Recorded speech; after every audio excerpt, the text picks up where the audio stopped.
Thank you so much. So, I will be talking about the implementation of the WTO anti-dumping agreement in India. And the central argument that I'm trying to make here is that till now, India's implementation of this agreement has been, there have been a lot of WTO law violations till now. And so I'm trying to suggest as to how to correct those violations. Now, before I go on to demonstrate those violations, I'll be talking a bit about the context in which these violations have taken place. So let us look at the anti-dumping instrument. Now, the anti-dumping instrument, the first anti-dumping law was enacted by Canada in 1901, and that was followed by anti-dumping laws in other developed countries. So basically the instrument started off being used by the developed countries, and the targets were mainly the developing countries. Okay, so there was this kind of linear relationship. Now this led to a lot of discontent in the developing countries, and slowly they turned around. But when they turned around, it was mainly the bigger developing countries that turned around. Okay, so you see like India, Argentina, Mexico, Brazil, and South Africa. And so, it occurred to them that, we can also use this instrument for our own interest.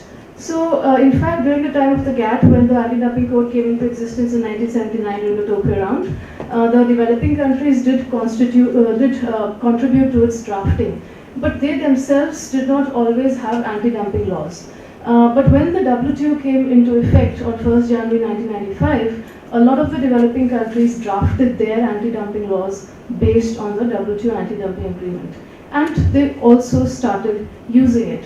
Now this use was not only against the developed countries in the spirit of retaliation, it was against all types of countries. So the consequence was that today, when you are going to use the anti-dumping instrument, you are a user and a target, and it's not that you're either of them. You can be both as long as you participate in international trade. Whereas, as I said, before the WTO came into existence, this distinction was fairly clear. Now that distinction is more hazy. Okay, so I'm going to focus on India and how it was earlier more a target, and now it's a target and a user both. Okay. So yeah, let's look at India as a target, since I'm going chronologically. So the main users against India were EC, South Africa, and USA. And in fact, this is reflected in the Indian litigation in the WTO as well. Okay, our litigation is mainly with the EC and the US. And since the WTO came into effect, we have had 166 investigations initiated against us. Okay, and we've had 97 anti-dumping measures imposed on us. Now, when we will compare this with India's usage of the anti-dumping mechanism, this will appear minuscule. But actually, in the first 5 years of the operation of the WTO, we were hit by the highest number of anti-dumping measures, that is 15%. And the main industries hit were pharmaceuticals, textiles, and steel. Okay, now let's look at, is there a problem? Okay, so basically, now let's look at the cases in which India was a complainant in the WTO. So here you just see 9 cases, and there are 9 actually. But some of these cases are actually pretty important. Like if you look at 141, so this is a case India versus EC, and the case went on for a very long time. And in this case, the first time the practice of zeroing was condemned.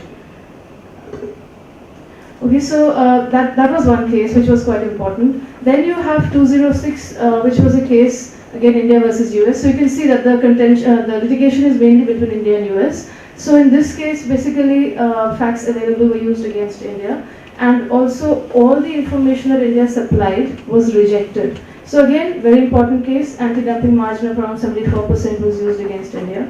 Next case, 217, landmark case, for the simple reason that in this case, not only India but a number of countries came together and filed cases against the US. This included the EC, so India and EC were actually acting together against the US, so interesting from that point of view.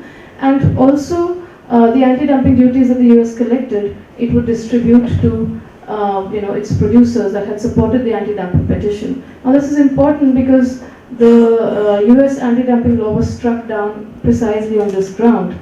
So what was happening was that India or any other exporting country was paying the anti-dumping duties, and those anti-dumping duties were being used to fund or basically subsidize its competitors. So, I just want to highlight how the instrument has been used against developing countries, in this case India. And then you'll actually understand the discontent that it actually created in the developing countries. So now so that was just the context. Now let's go on to the anti-dumping regime in India. So we have a Customs Tariff Act, and we have some sections 9, 9A, 9B, 9C added to it. We have customs tariff rules. Everything's undergone modification and everything, but currently what's in effect is these sections, the Customs Tariff Act and the Customs Tariff Rules. So that's the law. Now who implements the law? We've got two ministries implementing the law, the Ministry of Commerce and the Ministry of Finance. Okay, in the Ministry of Commerce, there's two divisions, the Designated Authority and the Directorate General of Anti-Dumping and Allied Duties, which is currently, I think, recently undergone a name change. I can't recall the name. So these two ministries, they take care of implementation of the law, and if any importer is unhappy with the investigation conducted or the measures imposed, they can go to the CESTAT and then to the Supreme Court. So that's how this works. Now let us see the characteristics of the anti-dumping regime in India, and that's the main part that I'm trying to highlight. Now the first thing is, which is a good thing, is that we actually follow the lesser duty rule, which means that we are going to impose a duty which is lower than the dumping margin if it can remedy the injury caused to the domestic producer. So as I said, that's a good thing. But now comes all the bad things. The bad things are that first, we don't take into account consumers' interests. Now it is the consumers who get cheap goods when the goods are dumped. Okay, so we basically impose anti-dumping duties or conduct investigations, whatever, but we don't take into account consumers' interests. Okay. Then our Ministry of Commerce is the only department to conduct investigations without receipt of application. Now this is allowed under Article 5.6 of the Anti-Dumping Agreement, but basically you need injury and basically you need dumping, injury and causal link. So what happens is that whether you have received an application to start an anti-dumping investigation or whether you have not received it, you still require to have dumping, injury and causal link. And that is frequently absent when we initiate these investigations without receiving applications. Okay, then another thing is that when we do have to interpret whether injury has occurred to our domestic industry, at times we have also interpreted material injury to mean material retardation in the establishment of a domestic industry. Again, this is allowed. And also the anti-dumping agreement is silent on it. But during the time of the gap, there was a panel ruling which said that this injury which occurs in the future cannot be combined with an injury that occurs in the present, like with injury, or in the near future, like threat of injury. When we have interpreted material injury, we have combined these two. So we have interpreted future injury with present injury or future injury with near future injury. So given that GATT rulings are key in the WTO, that may be problematic. Okay. Then of course the next point I want to make is that we have started our investigations despite insufficient evidence. So this is related to the point I was saying earlier, that sometimes we have not even identified the national producers of the imports, that is the domestic industry. Sometimes we have negative dumping margins. So these kind of things are there. Then another thing which is very important is that we do not disclose the reasoning behind the imposition of the anti-dumping measure.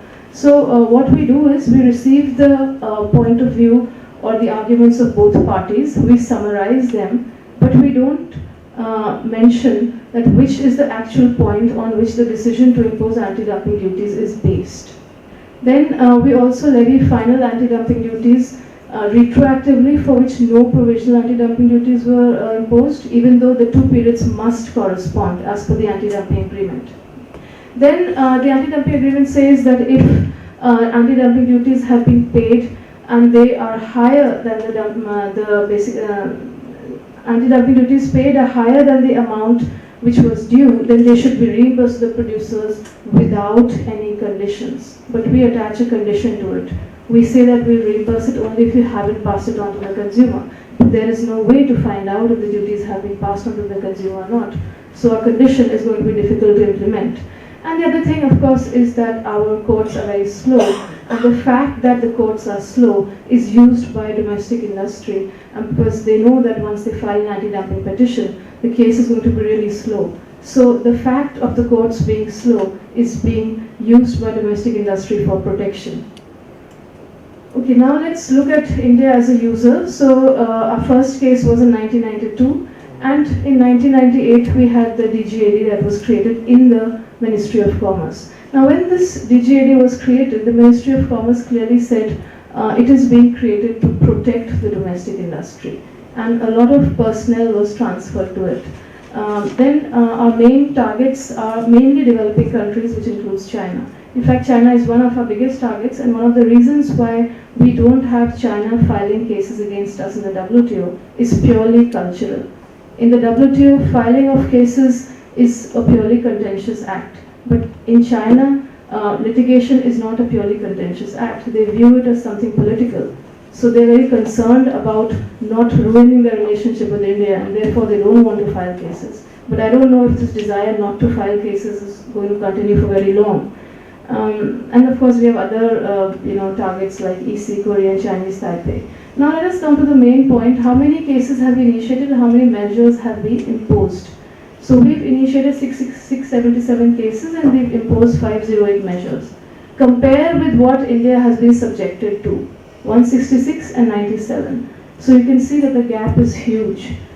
And the main industry that demands protection in India is chemicals and petrochemicals. So this is nothing new because this is in the world, the whole world, the chemicals and petrochemicals industry is very strong and is able to get protection in most countries.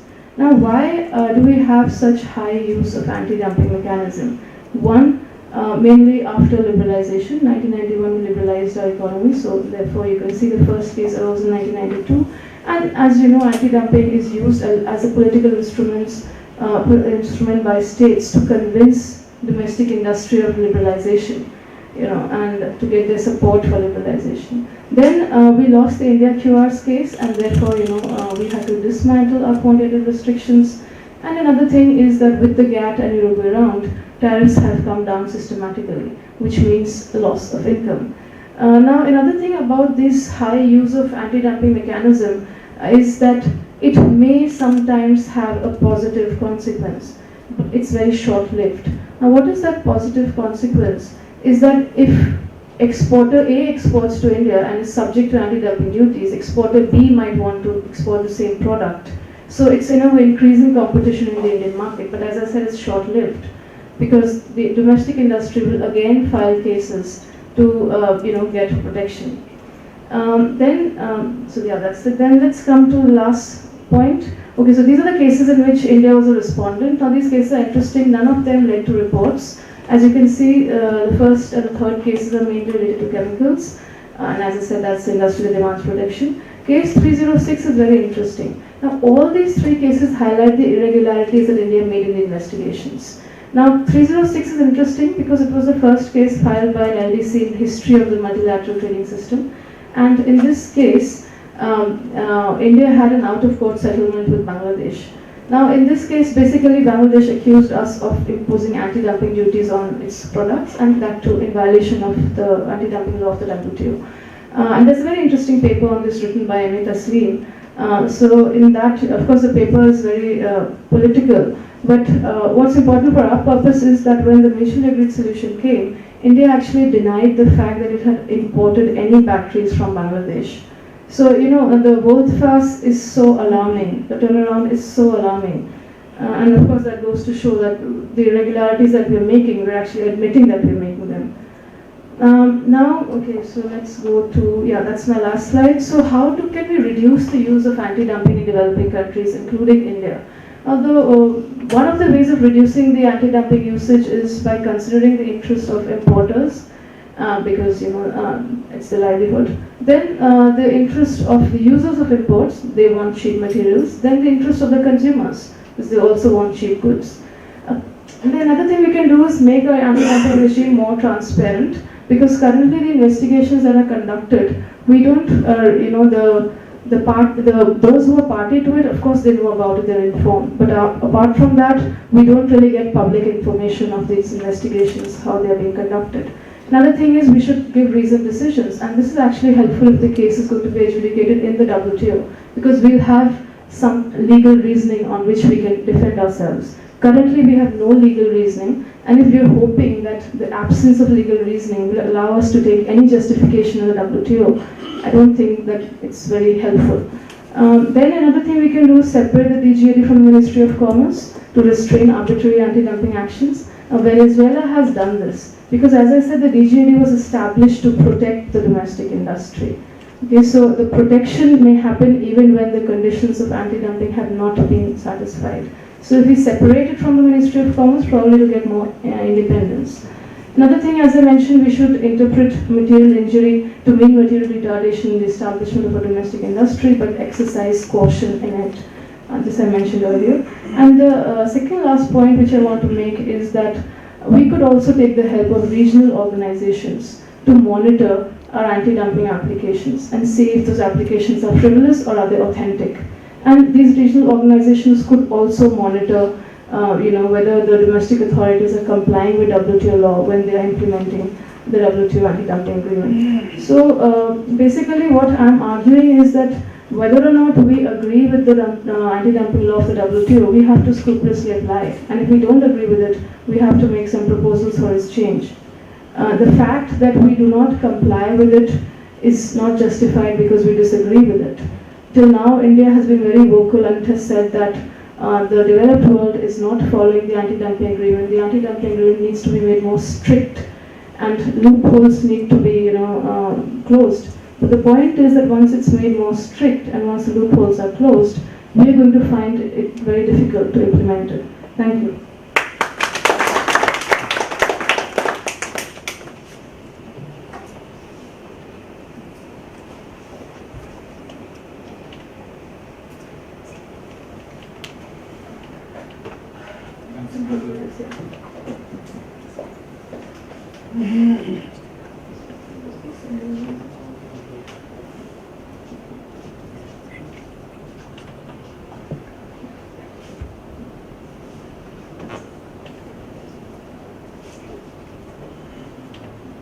Thanks, Pallavi.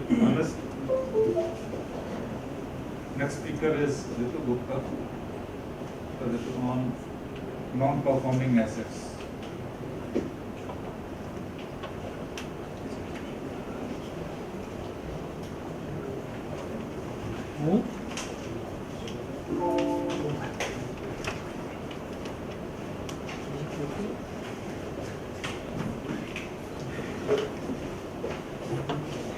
Good afternoon, everybody. First of all, I would express my gratitude to Professor M.P. Singh for providing me with this opportunity to be part of this colloquium. Then I am thankful to dear Prabhash, who with very humility and very politely, he could tell me that though my topic didn't sync with the theme of the day, but somehow both of us sat together and we could manage to make it part of the colloquium. And before Prabhash told me this, I just had one point because I wanted to talk about banking today, especially non-performing assets. So I knew that this banking is in the Constitution, entry 45 of list 1 is where banking is provided. So this is where we had started with today's paper. And secondly, I'm really thankful to the previous speakers who provided legitimacy to my topic. First of all, it was Justice Sikri, who talked about economy, who talked about inclusive growth, and then he talked about nationalization of banks. So from there, the tone for my paper along with this colloquium scheme, that was also set. Yeah. So, and I would refer to few of the previous speakers because one was Nupur, who very, in just one line, she expressed this point that rarely we get this opportunity to express our gratitude to our teachers. So it is my proud privilege to present my this paper in presence of my previous teachers, Professor M.P. Singh and Professor B.B. Pandey is also here. Then Uday had talked about economic policy. How do I?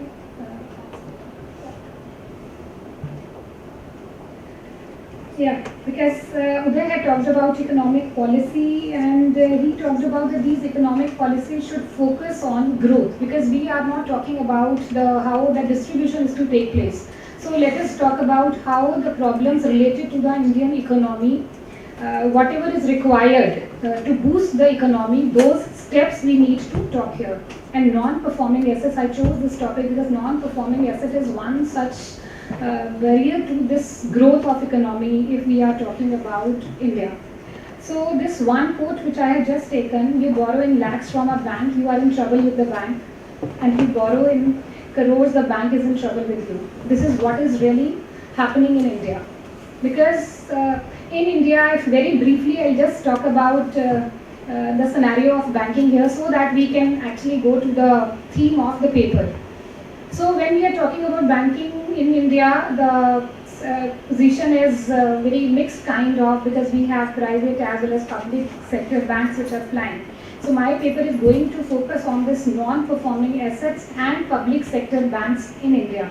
So there we see, and this panacea of Indradhanush I chose because Indradhanush package has been recently launched by Indian government. If you have been reading the newspapers and listening to Prime Minister Modi's speech and our Finance Minister Mr. Arun Jaitley, then Raghuram Rajanji, the RBI governor. So there they are talking about this panacea of Indradhanush in the terms of providing a package to these public sector banks who are reeling under this pressure of non-performing assets. So this is how I am going to discuss, and I would focus on this point that this Indradhanush package, which has been recently launched by the government, that of course holds many promises, has got 7 contours, the Vidgyor which has been promised by the government. But yes, of course, as always, there are certain challenges, and how best we can do it. This is what I am going to present today with you. So I am not going into any technical definitions, but to introduce you to this concept of non-performing assets. You see, non-performing assets are those assets which stop performing for the banks. So those accounts which become non-viable and non-performing in terms of whatever guidelines or the norms have been set up by Reserve Bank of India, because Reserve Bank of India being the regulator. So here if you see, because broadly if you want to understand what NPA is, whenever any kind of mismatch happens to crop up between the assets and the liabilities of which we are talking in terms of the debts. So this is one, this point I have taken from the Statement of Objects and Fees of the SARFAESI Act, which is one of the tools to handle this menace of non-performing assets. But along with this, we are talking about the government's policy, that Indradhanush package. If you see, these are certain recent statistics, because so many changes are happening to the economy of India and so many initiatives have been very recently taken. And I hope Chair is going to agree with me, because we both being the teachers for banking here, we are sharing this problem that recently there are new packages which are somehow rendering the previous policies and previous laws, previous guidelines sort of I just can't use the word useless, but we are to update every time those new launches with those what were happening earlier. And my paper is going in tune with what Surya has just mentioned. Surya is talking about instrumentality of the state. So here the focus there also in his paper was also he talked about, because so many importance has been now acquired, so much domain has been acquired by private sector that we can't afford to compete. The public enterprises can't afford to compete with them if we do not change the age-old practices. If we are talking about here in my paper, if we are talking about Indian economy. So just see these statistics here. I am talking about that. If you are talking about this quarter, March 2015. So these stressed assets as on March 2015, they were 11.6% of gross advances. And bad loans, if you see, if we are just talking about 30 borrowed accounts of these public sector banks as on 31st March. So just see, this is how the figures go. And why we are talking about these non-performing assets? Because non-performing assets somehow they are going to affect adversely if you talk about the profitability, if you talk about liquidity, or if you talk about the solvency. So in all, related to all these three things, these non-performing assets, they do not let any of the noble initiatives emerge truly or to acquire for what they are designed. So these mounting level of NPAs, they of course create this kind of repercussions to the economy, which has got ripple effect. So these NPAs are not the concern of only the lenders, because it's not only for the banks who, if we term that they are the lenders of that money. So if any loan gets bad, then it is only their concern. Ultimately, it has got wide impact on our economy and to the lender in terms of not only because the money is not being received back, but also because they can't afford to, handle this situation without providing support to those who are not able to repay. See here, because we just cannot afford these defaulters, because ultimately somehow the capacity of this bank, because this is how the banks function, whatever capital they have, then they use it for giving credit, and they expect some profit on that credit. So one part is that profit is not being attained if those loans become bad debt, and second is that they are not able to do their business. So double losses is being felt by these. So this is the prudential norm which regulates the definition of non-performing assets. So very simply we have just put it, if any loan that way or any advance which becomes overdue for a period of more than 90 days in respect of a term loan, then that account would be termed as non-performing asset, and an asset that includes a lease asset when it ceases to generate income for the bank. These are few of the impact indicators if we are talking about these non-performance assets. So see, these are just few of these, because capital adequacy level is one, profitability of the bank, as I just discussed, is another. Then we have certain problem related to employment generation, we have living standard of people, and there are many more. So I'll just stick to few of the important points before I move on to that package of Indradhanush.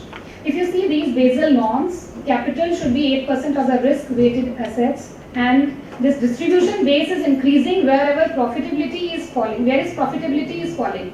So this is where the actual impact can be felt. Yeah. Now I come to this part, because we are not talking about those private players here who have registered profits more in this last quarter. The profits which they have registered is far more than what used to be the situation earlier.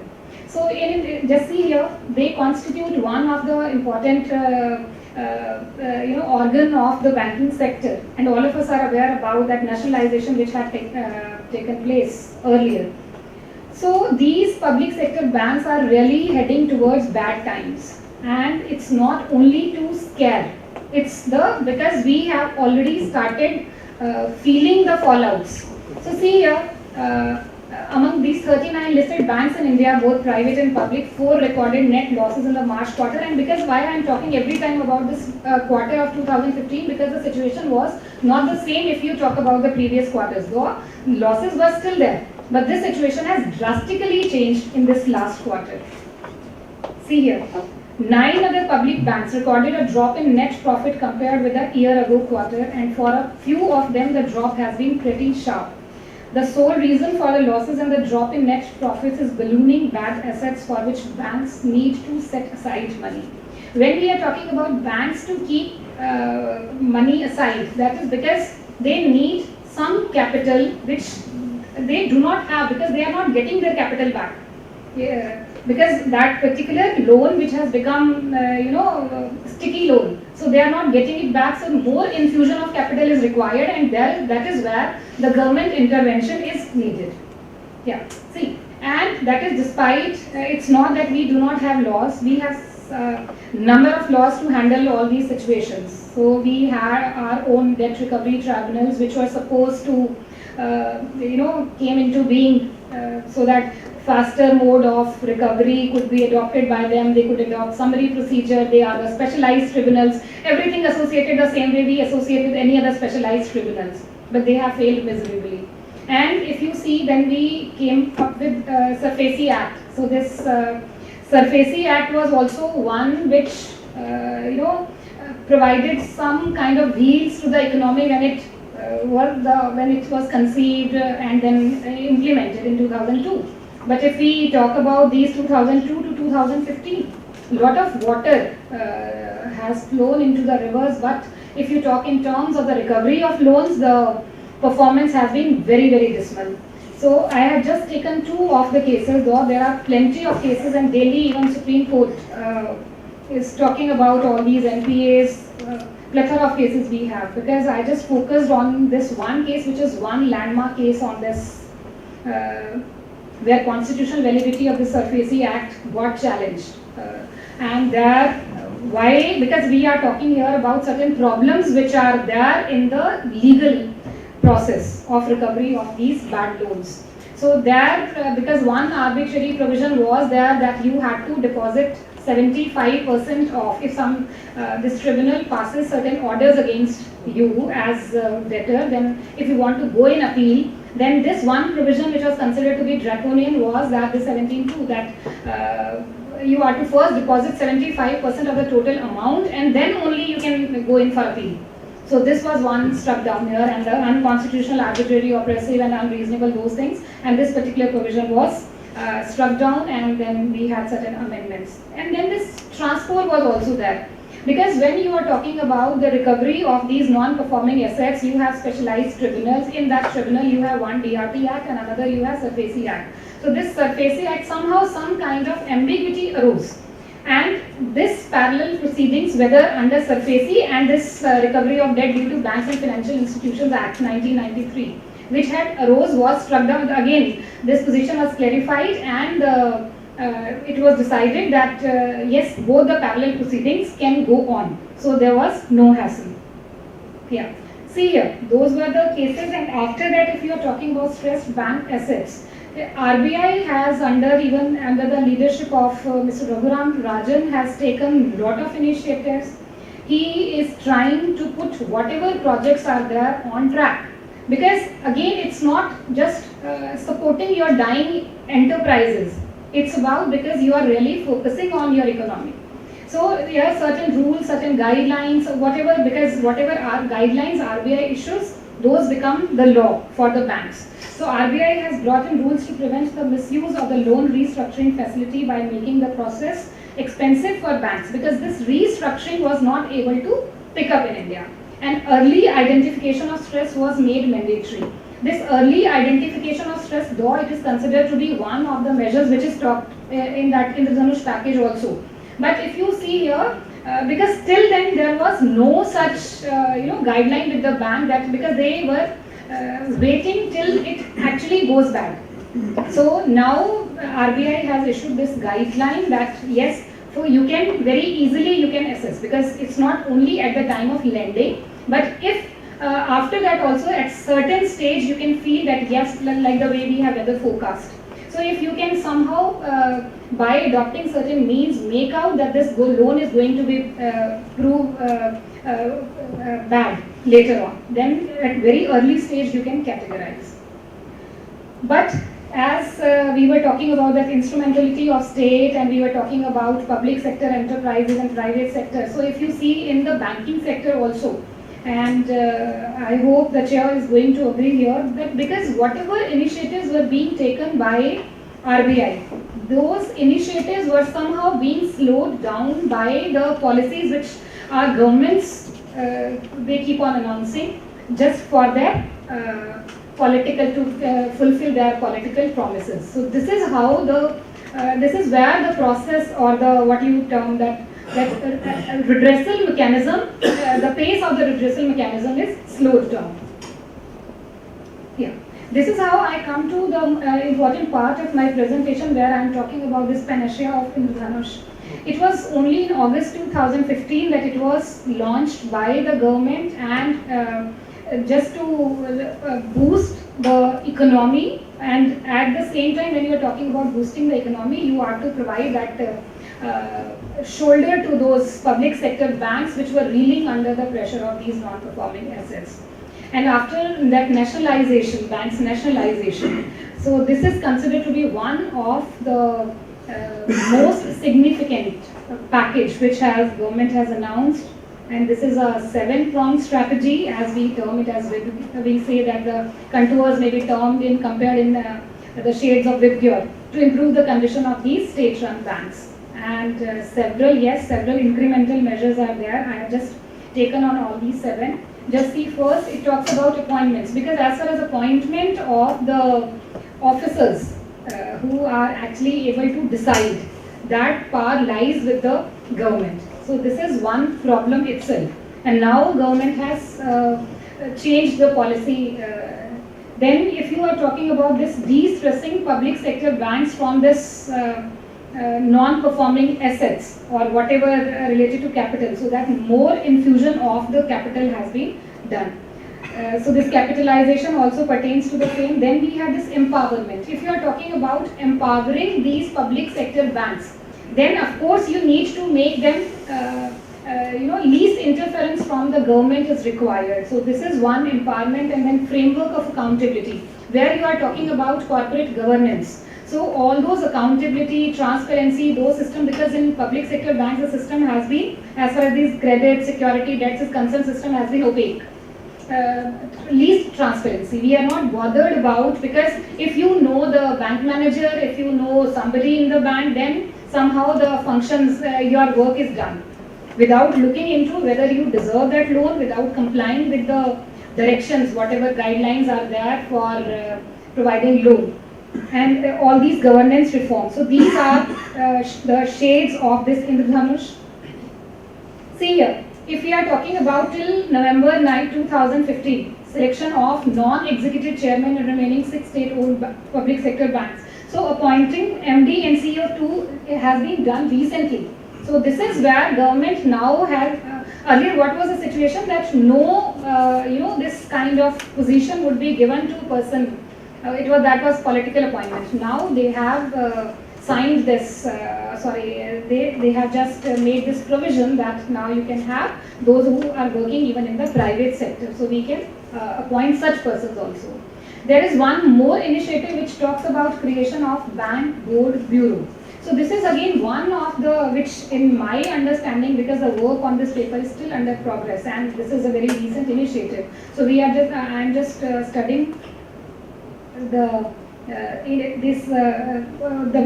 importance of this mechanism is that now this Bank Board Bureau is going to comprise of eminent professionals. So it's not only about eminent professionals from the government. So that is the main change which has come up with this Indradhanush thing. Then this additional capital infusion which was recently announced by the government. If you see here, 25,000 crore rupees of capital into these debt-laden banks in this fiscal year in phased manner. So one by one they are going to do it. Very recently they have done it, and out of these 20,000 crore rupees would be injected. It was planned that by September they are going to infuse this, and rest 5,000 crore rupees will be performance-based allocation to be allocated in the last quarter of 2016. So I believe that this is one of the mechanism to revive these dying public sector banks.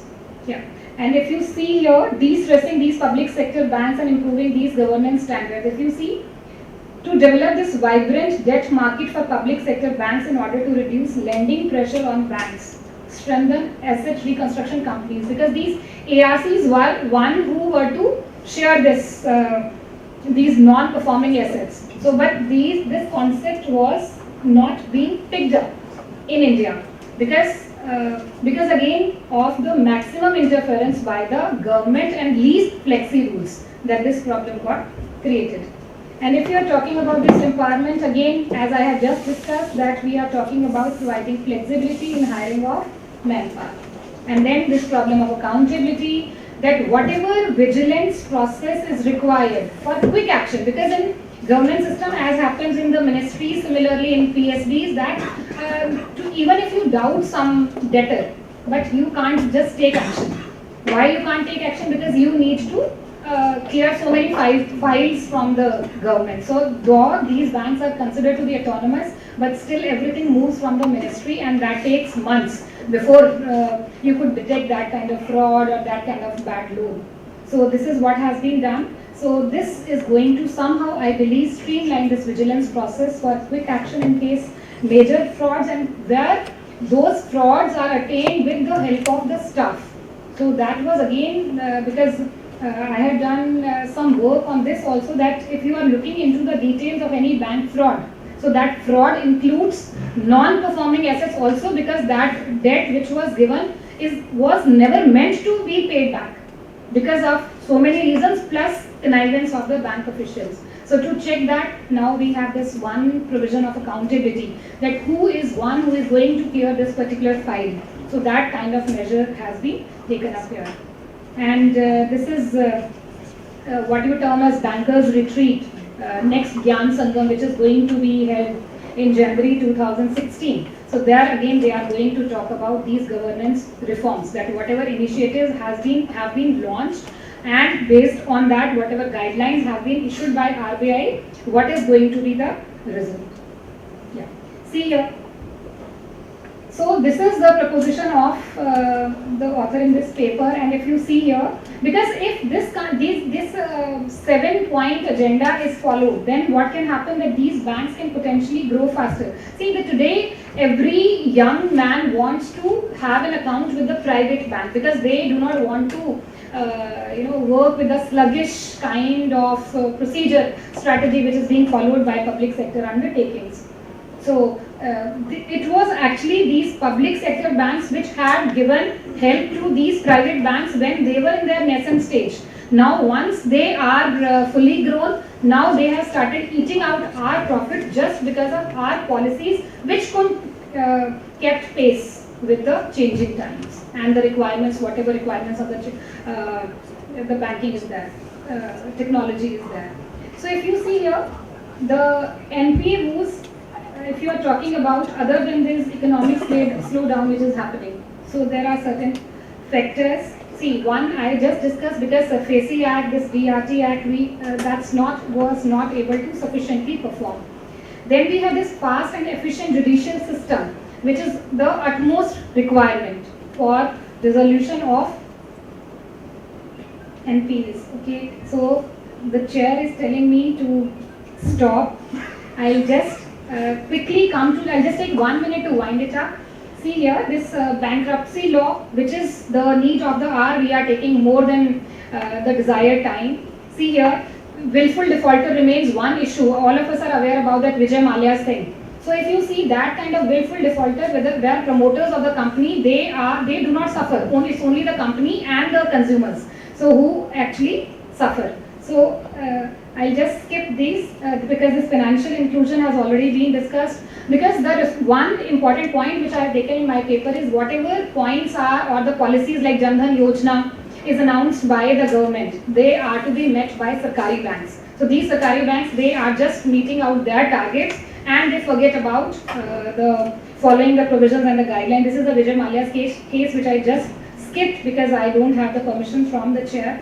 And this is at the end, I had just proposed that this program, success of this program is going to depend on the relentless implementation of all these agendas. And I'll just take the permission of the chair to express my gratitude to Professor MP Singh because there are just couple of lines which I just scribbled here. So do I have your permission to just list? So I have crossed my time limit here. So sir, these lines for you. आप मार्गदर्शक हैं, प्रेरणा स्रोत हैं, भाव करें कैसे व्यक्त, व्याख्यानों से आपके. When I say व्याख्यान here, it includes all those interpretation of the case Supreme Court judgments, that includes the articles and the exceptions. So व्याख्यानों से आपके संविधान हुआ और सशक्त. खूबियां ढेरों हैं, वर्णन करें कुछ प्रमुख, मिलनसार विनम्र स्वभाव सदैव रहे हंसमुख, स्नेहित सानिध्य बना रहे, यूं ही बरसाते रहें दुआएं, भाग्यशाली हम सब आशीर्वाद सदैव यूं ही पाएं. नतमस्तक भाव विह्वल आपके पुराने विद्यार्थी, प्रभु प्रदान करे स्वास्थ्य एवं लंबी उम्र, प्रार्थना करते हम सब प्रार्थी.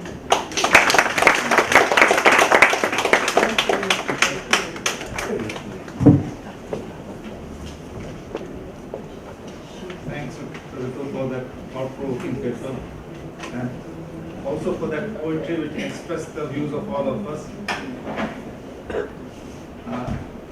now the session is open for the for questions. I just got few questions so that after you all start asking, I should not forget my okay. First is, I mean, it's to Suryadev. See, so you laid out a case for expanding the definition of state. Have you looked at what are the implications of expanding the definition of state, or what are the other means by which we have already? It's all right to say that there are human rights against private individuals also, but aren't those already taken care of? I mean, what is it additional that we would be getting by extending the definition of state? Because as far as I can understand, that wherever it is necessary, the court has already, by imposing upon the state a duty to implement the law, already in a roundabout manner, trying to achieve whatever was you were seeking to achieve. So, if you can look, and second is expanding the definition of state. You are expanding what is the domain of private duties. Many of those private duties, the duties which have been imposed upon the, I mean, are there exclusively for the state. You can't impose those particular private duties upon an individual. I mean, Pravash, I mean, you gave out a case with regard to something like a negative link procedure of which is followed in administrative law for the treaty. One thing which I thought, I mean, is, there are two aspects which came to my mind. One is negative link procedure, or whatever it is, it will be applicable to all types of treaties.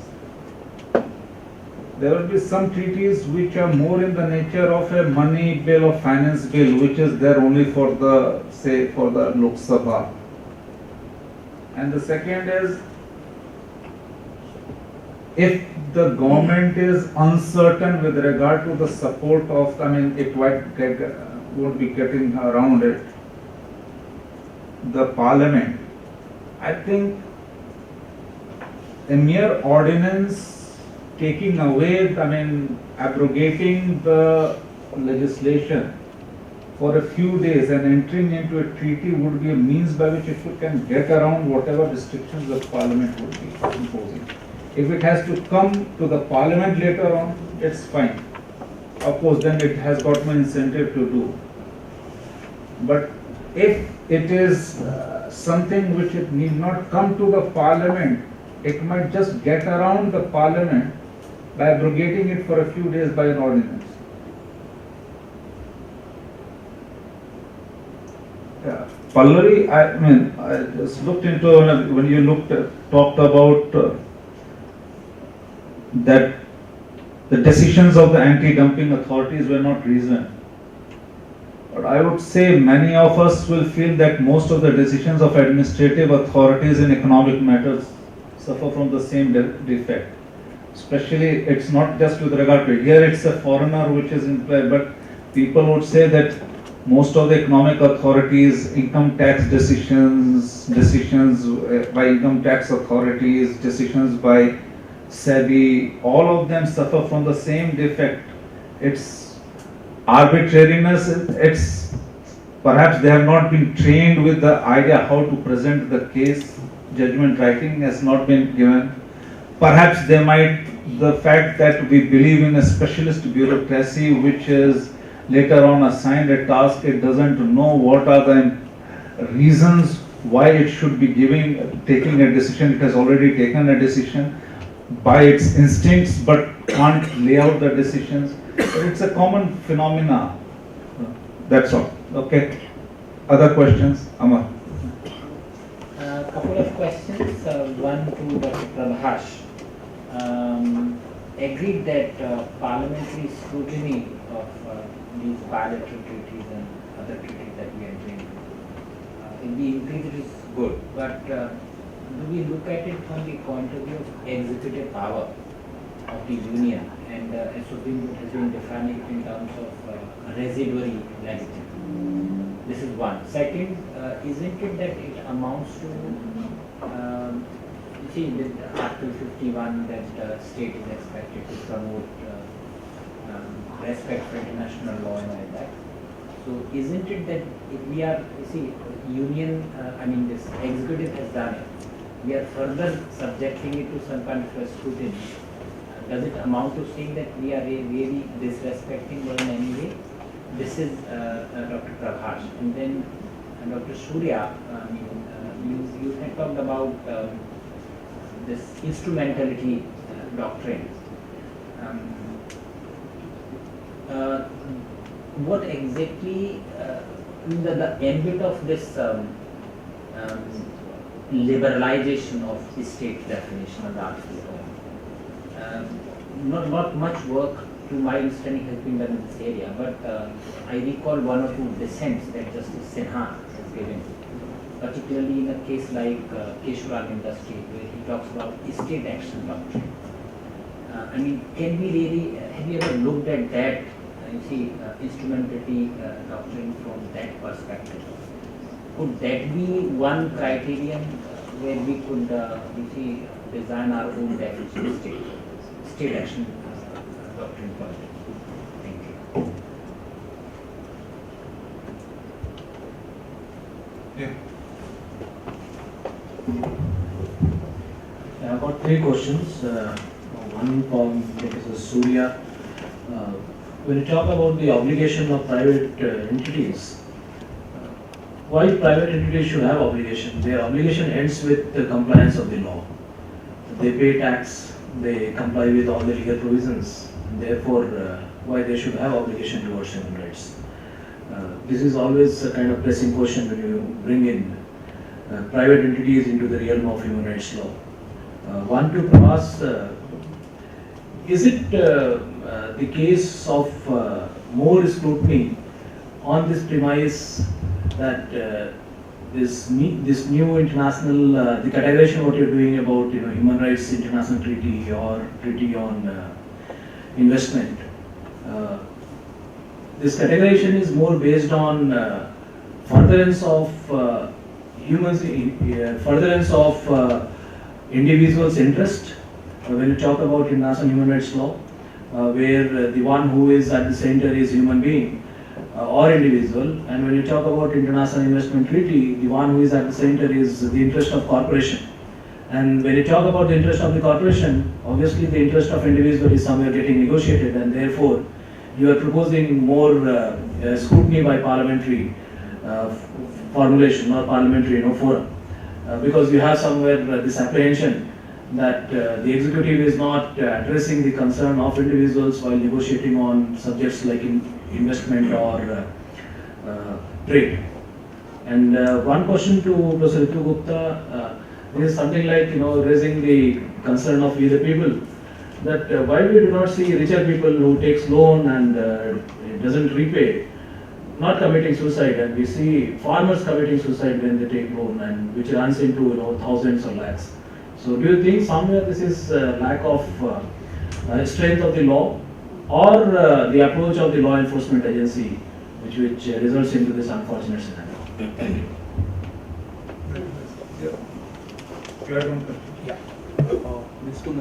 Professor Surya. It's undeniable that both from R.D. Shetty, Ajay and PKP, both all of them destroy the functional approach and uphold the controlled approach. However, my question is, in Zee Films and subsequently in the 2015 case of Bihar Cricket Association, though they affirmed the entire series of cases from R.D. Shetty, they also hold that the BCCI or any non-state body is subject to writ jurisdiction. Do you see this as a positive outcome? Because what we see here is that the content of the duties is the same. However, the source of approaching the court or the forum is just different. So, still the implication is that the content of duties is still the same, of being fair. Yeah, thank you. So two questions. two questions for Professor Suryadeva. One is, do you see, this probably echoes something that Professor Rai said. Do you see the rights applying in the same manner to private entities as they would to the state? All rights to the same extent, or would there be different limitations on these rights when they apply to private entities? Would you envisage them as applying in the same manner or not? As the first question. And the second, taking into account some of the concerns on the other side of having these duties and rights, these duties and obligations on private institutions, why not think about indirect horizontality as the via media? And we've had cases, though, Zoroastrian Society, the Supreme Court said we do not have that model of indirect horizontality. In the recent case, the Bollywood makeup artist case, the Charulata, I'm not forgetting the full name, but the court has reaffirmed the indirect horizontality case. So if our concern is about horizontality, taking into account the concern that there are private entities are supposed to meet the law, standards, requirements of the law, why not impose the obligation on the state to not give effect to any private bargain or any private negotiation which violates fundamental rights? And I had a couple of questions for Prabhash as well. So I had a bit of confusion about your argument. Are you saying that parliamentary scrutiny should extend at least to international economic treaties or only to international economic treaties? Because if you're saying only to international economic treaties, there are of course other implications of other international treaties as well. Federalism, it has an impact on the federal structure, of course, by virtue of 253. And the argument that you made about bilateral investment treaties, that they don't even need any kind of transformation. The same is actually true quite often about other treaties, because you have wide rule-making powers and the executive brings it under the rule-making powers, or the Supreme Court in its own jurisprudence has said as long as it has signed and ratified the treaty, we can take it into account in interpreting and applying. So different ways in which the law, the international obligations have a bearing on domestic law without going through the parliamentary approach. And in that context, just another model for you to consider is the one that Canada has, and I think, if I'm not mistaken, the UK has, which is the parliamentary, their equivalent of the standing committee scrutiny approach, which is the model to look at. Thank you.